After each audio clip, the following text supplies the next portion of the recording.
Olá, amigos. Sejam bem-vindos à 27ª edição de Espiritismo Agora, um programa que é realizado pela Fraternidade Francisco de Assis e pelo Centro Espírita André Luiz de São Paulo. Espiritismo Agora é um programa feito para você, que gosta de ler, de estudar e compreender os assuntos relacionados com a nossa realidade espiritual. Conforme dissemos, estamos na nossa 27ª edição e queremos agradecer a todos que estão escrevendo para o nosso programa. Nós responderemos a todas as cartas. Devido ao volume, podemos demorar um pouquinho, mas todos receberão a nossa resposta. Nossos agradecimentos a todos. O nosso programa Espiritismo Agora se propõe realizar através da internet e da televisão também, e agora, através do rádio, os fundamentos da doutrina espírita, de acordo com as obras de Allan Kardec. Nós estamos vendo aqui em nossa tela os 7 títulos anteriormente apresentados para você. O número 1 é o Criador, Deus. Número 2, Espírito e Matéria. Número 3, Imortalidade. 4, Evolução. 5, Reencarnação. 6, Livre-Arbítrio. 7, Causa e Efeito. E já iniciamos o 8º título, 8º tema dos fundamentos da doutrina espírita, que é fluidos. E é o que nós já iniciamos anteriormente e vamos continuar hoje, para que entendamos com bastante clareza este tema apresentado por Allan Kardec. Nós agimos sobre os fluidos através do pensamento. Estão lembrados? Nós já falamos a respeito disso. Diz Allan Kardec que através do pensamento nós agimos, aglutinamos, damos qualidade e direcionamos fluidos. Fluidos é matéria, já vimos lá. É uma parte da matéria. Aliás, o Espiritismo ele generalizou com esse termo todos os demais estados da matéria, que é sólido, líquido, gasoso, e o estado radiante da matéria, que o William Crookes pôde detectar em 1872.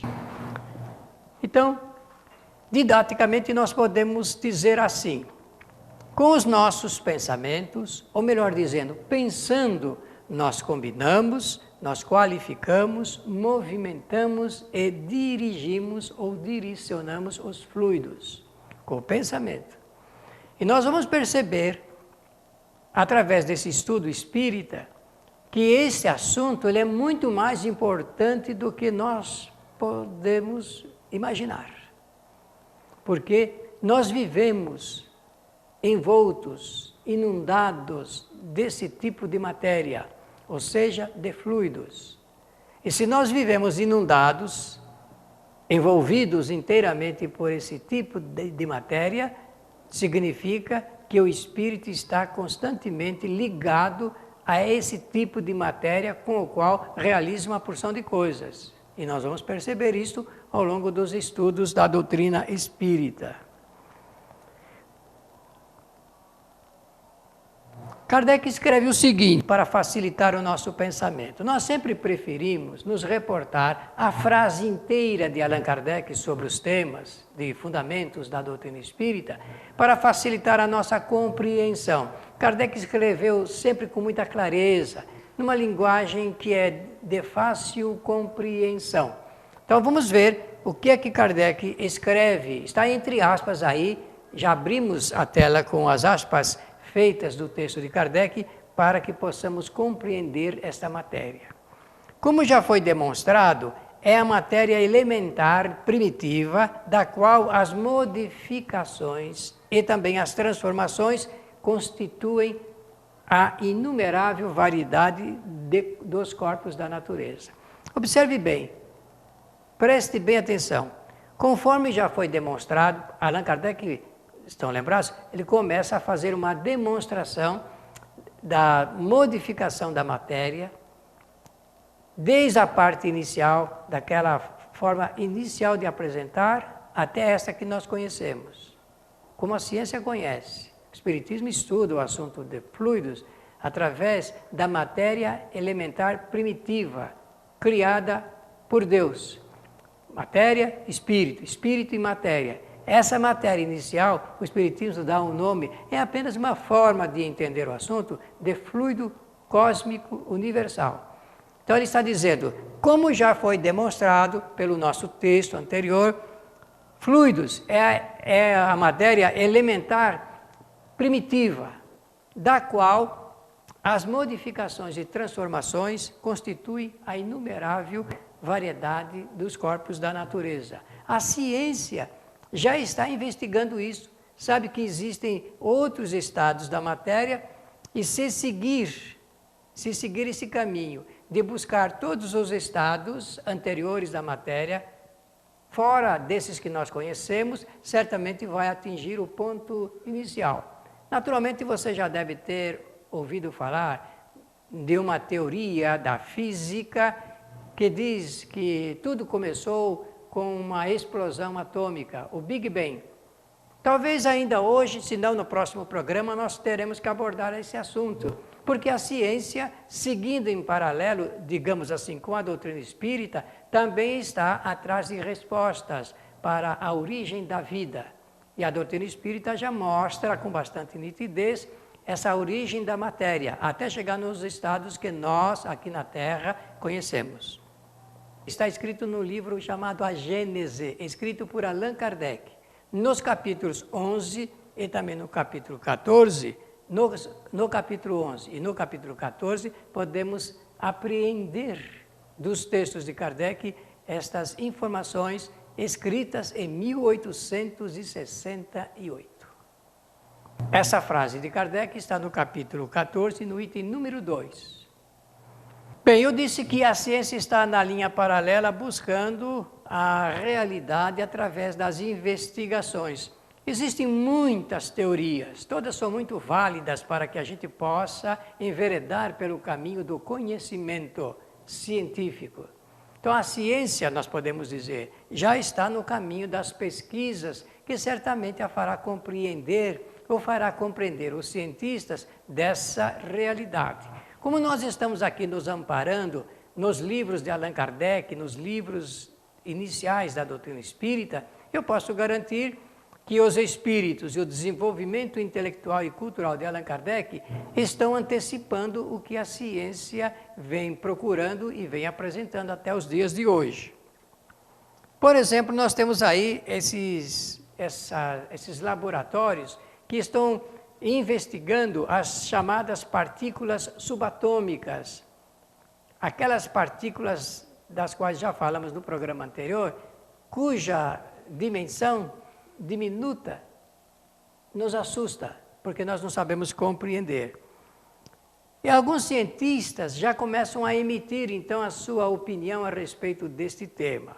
Como, por exemplo, o físico teórico francês, já desencarnado, Jean-Émile Charron, que escreveu diversos livros, entre os quais um que traz uma grande contribuição para o entendimento deste tema, ligado na linha paralela com os estudos espíritas, conforme já dissemos. Então, nesse livro que o Charron publicou na França e depois veio ser editado em língua portuguesa a partir de 1970 pela Edições Melhoramentos, O Espírito, esse Desconhecido, ele apresenta, em termos teóricos, as suas ideias sobre isso. Ele diz assim: o universo parece-se ao imenso oceano. Ele está fazendo uma linha comparativa, constituído da água que o forma e do ar sobre a sua superfície. Essa é a comparação que ele faz. Eu não sei se você, amigo espectador, já teve oportunidade de ler todas as cartas e pensamentos escritos e produzidos por Paulo. Está lá no Novo Testamento. Paulo tem uma frase muito interessante. Eu peço a você que leia, fique olhando para a tela, lendo a frase e ouvindo o que eu vou falar a respeito da frase de Paulo. Ele diz assim: em Deus eu existo, e em Deus eu me movo. Falando obviamente, dessa situação do homem, do ser, estar inundado de outro tipo de matéria. Vamos falar, como a física fala, de outro tipo de energia. É isso que ele está se referindo. Neste oceano, continua Émile Charron, percebemos também enormes turbilhões. Olhando melhor, constatamos que estes imensos turbilhões são produzidos por bilhões de minúsculos turbilhões que são partículas da matéria. Aí, o nosso amigo físico, teórico da França, Émile Charron, diz assim, que são os chamados hadrons, porque ele está se envolvendo agora, pesquisando as partículas diminutas, subatômicas, aquelas que nós não podemos enxergar com os nossos olhos e muito menos com certos tipos de equipamentos. Estão lembrados quando nós falamos do tamanho do átomo? 10 milhões de vezes menor do que 1 milímetro. Isso o átomo, que era considerada a menor partícula da matéria até 1890. Depois, já se sabe que existem partículas muito menores do que o átomo, conforme nós vamos mencionar aqui hoje. Essas partículas são milhões de vezes menores do que 10 milhões de vezes menor do que 1 milímetro, conforme a ciência já apresenta. Também vamos falar de Pierre Teilhard de Chardin, que deixou os estudos do catolicismo para seguir as pesquisas antropológicas e foi considerado um dos maiores antropólogos do nosso planeta. E que tem também, num livro muito apreciado, muito conceituado, muito conhecido pelos estudiosos, intitulado O Fenômeno Humano, tem também a parte em que ele vai explicar a sua teoria a respeito deste assunto. Mas agora, nós vamos fazer um breve intervalo e retornaremos logo a seguir. Apoio cultural.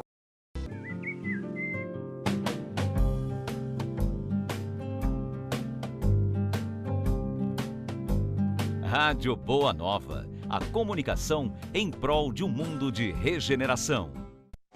Os livros citados neste programa podem ser adquiridos na Mundo Maior Editora. Acesse mundomaior.com.br.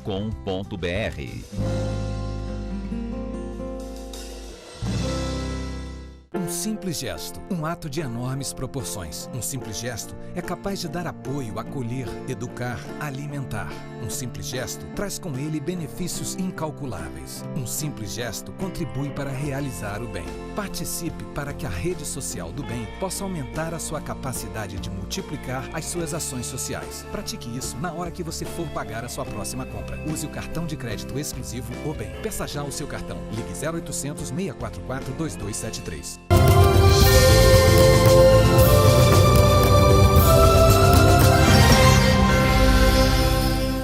Voltamos para a segunda parte de Espiritismo agora, que está estudando com você fluidos, de acordo com os capítulos 11 e 14 do livro A Gênese, de Allan Kardec. A Gênese é um livro escrito e publicado no dia 5 de janeiro de 1868, em Paris. Estamos falando de Pierre Teilhard de Chardin, lembram-se? E falando a respeito da sua obra O Fenômeno Humano. E o que escreve Chardin nesse livro? Escreve o seguinte, lembre-se daquilo que Charron falou lá, o físico. Cada elemento do cosmos é positivamente tecido de todos os outros. Abaixo de si, próprio pelo misterioso fenômeno da composição, que o faz subsistir pela extremidade de um conjunto organizado. E acima, pela influência recebida das unidades de ordem superior. Lembra-se, Charron falava dos menores para o maior. E aqui também o nosso antropólogo Chardin fala da mesma forma das unidades recebidas da ordem superior. Está falando do universo, a constituição do universo. De tempos para cá, nos dias de hoje, a ciência já apresenta a teoria de que o espaço está cheio, isto é, que não existe o vazio. Você naturalmente deverá estar lembrado dos ensinamentos antigos, de que dizia que entre um corpo e outro corpo no espaço havia o vazio, o vácuo. Hoje já se sabe que tudo está inteiramente preenchido. Então, os cientistas dizem que, em vez de vácuo, o espaço é uma matéria negra que tem massa, isto é, que é matéria mesmo, algo que pode ser constatado. Então, aquela ideia de que existia o vazio já não existe mais. Nem aquela ideia de que as coisas estão paradas. Estão lembrados disso? Já se sabe que tudo está em movimento, que tudo, o nosso sistema, a Terra gira em torno do Sol, o Sol está seguindo os movimentos da nossa galáxia e todas as galáxias estão em movimento para um determinado ponto do espaço. Então, massa e movimento. É assim que funciona esse grandioso projeto da vida material. Também dizer para você que está estudando com atenção esse assunto ligados com fluidos e na linha paralela o que a ciência apresenta, esta informação que dos cientistas japoneses da cidade de Takayama conseguiram provar que o neutrino, uma das mais misteriosas partículas subatômicas, também tem massa, que é a menor parte da matéria, portanto, continua sendo matéria. Você está lembrado quando nós falamos aqui da teoria do átomo, apresentado lá na Grécia? O que ela diz? O filósofo, só com o pensamento, foi repartindo a matéria até chegar na parte menor que não poderia ser mais dividida, repartida, e deu o nome de átomo, porque átomo é o que pode ser dividido e átomo é aquilo que não se pode dividir mais. Então, os cientistas estão buscando essas partículas menores da matéria. E dizem ainda que os neutrinos, são partículas subatômicas, foram criados a partir do processo de desagregação do núcleo do átomo. Os neutrinos podem ser milhões de vezes menores do que o elétron, até hoje a partícula com a menor massa conhecida. Olhem bem, por favor, a nossa tela. Estamos apresentando aí uma medalha com a efígie de Nobel, Alfredo Nobel, que é o prêmio Nobel que é oferecido para os homens que se destacam em todos os ramos do conhecimento humano. Esses 3 cientistas cujas fotografias estão sendo apresentadas aqui, estão todos eles sorrindo, porque esse sorriso foi captado no momento em que eles receberam uma notícia, e a notícia grandiosa para eles é de que cada um recebeu o prêmio Nobel de Física. O Daniel Tsui, Horst Staumer e Robert Laugen. Prêmios Nobel de Física de 1998, os 3 cientistas. Por que estes homens receberam este prêmio Nobel? É que eles incursionaram, a partir de 1985, para um estudo e algumas experiências ligadas com a estrutura da matéria. E os estudos que eles realizaram apresentam, então, algo de novo. Por isso que o tema era Estudos desvendam a estrutura da matéria. E eles receberam, então, da Real Academia de Ciência da Suécia, esse prêmio em 1998.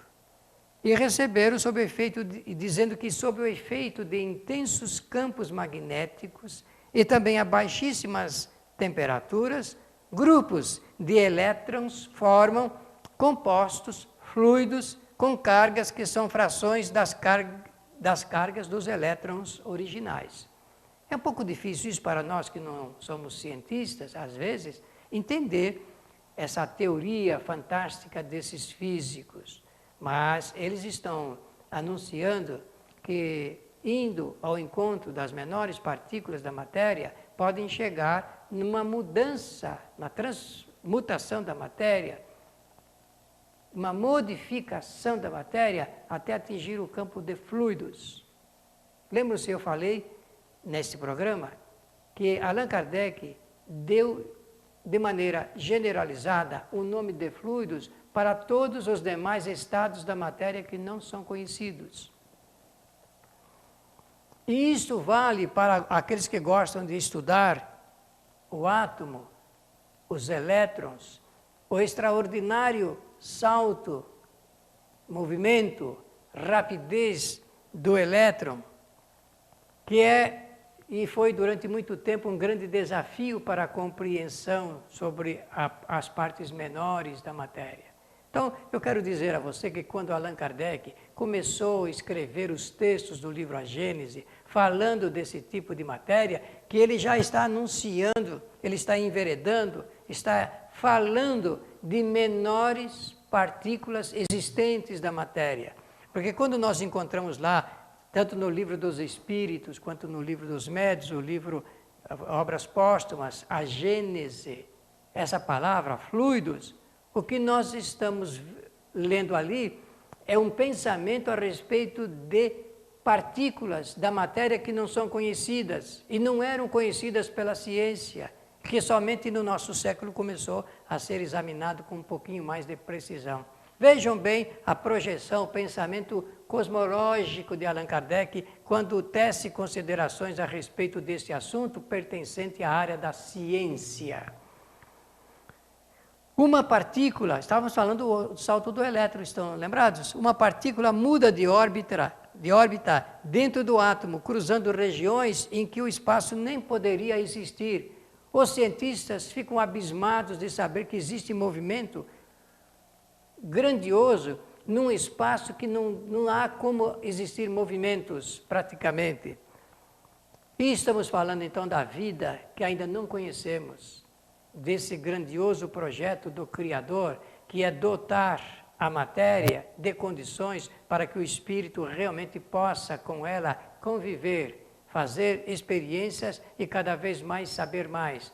E o que quando nós falamos da física, nós estamos dizendo da ciência, que estuda desde o menor até o maior para satisfazer a curiosidade e a necessidade do conhecimento humano. Então, por hoje nós vamos parar aqui, continuaremos este nosso assunto em nosso próximo programa. Escreva para Espiritismo Agora. Aí na tela você está vendo o nosso endereço. Participe também, dê a sua colaboração. Pela sua atenção, os nossos melhores agradecimentos.